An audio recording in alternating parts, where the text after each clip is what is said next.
कभी कभी राहों में चलते चलते कदम लड़खड़ाने लगते हैं। हम मंजिल पाने से पहले ही हार मानने लगते हैं और रास्तों से भटक जाते हैं।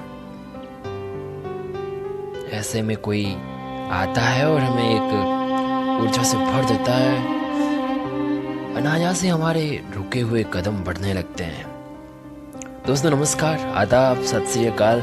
मैं राही हिंदुस्तानी आपके लिए आज कुछ ऐसा ही लेके आया हूँ जो आपके रुके हुए कदमों को अचानक से ऊर्जा से भर देगा और आप अपनी मंजिल की तरफ बढ़ने लगेंगे।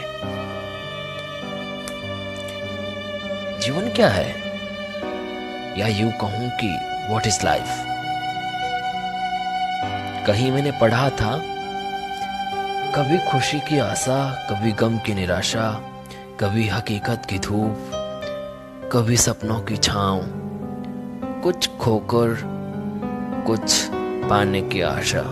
शायद यही है जिंदगी की परिभाषा। जिंदगी एक बहती नदी तो है, और नदी का सफर जिंदगी के सफर से बहुत मिलता जुलता है। बहती नदी में जहां कल कल छल छल संगीत बजता है, वैसे ही हमारी जिंदगी की पायल में खुशियों के घुंघरू बजते हैं। जैसे बहती नदी में कई उफान आते हैं, वैसे ही हमारी जिंदगी की नदी भी कई उफानों तूफानों के साथ बहती रहती है। इसलिए हमें अपनी जिंदगी को जीने के साथ साथ उसे समझने की भी कोशिश करनी चाहिए। जब हम अपनी जिंदगी की किताब को पढ़ते हैं तो लगता है खुशी और गम, हार और जीत, आशा और निराशा एक ही सिक्के के दो पहलू है। किसी एक पहलू से शराब और जिंदगी का कोई मायना होता है। इसलिए गम के गुलदान को खुशियों के फूलों से सजाने की कोशिश करते रहना चाहिए, क्योंकि शरीर नाशवान है और उसे जानने वाला शरीर अविनाशी है। इस विवेक को महत्व देना और अपने कर्तव्य का पालन करना, इन दोनों में से किसी भी एक उपाय को काम में लाने से चिंता शोक मिट जाते हैं।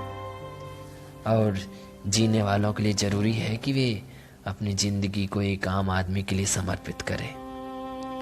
अपनी खुशियों को दूसरों के साथ तथा दूसरों का दर्द अपने साथ साझा करना ही अपना व्यवहार होना चाहिए। इसलिए हम सबको अनुकूल प्रतिकूल परिस्थितियों के आने पर सुखी दुखी नहीं होने की कोशिश करनी चाहिए, क्योंकि इनसे सुखी दुखी होने वाला व्यक्ति संसार से ऊंचा उठकर परम आनंद का अनुभव करता है। इसलिए मैं मानता हूं कि जो होता है अच्छे के लिए होता है। वास्तव में जिंदगी बड़ी विचित्र है। क्या है जिंदगी के मायने? सीधे शब्दों में बात करें तो मतलब हुआ कि जिंदगी क्या है।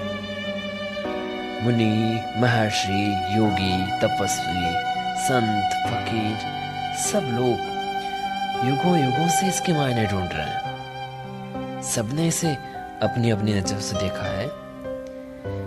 कहने को तो इस जिंदगी में शब्द केवल 3.5 है।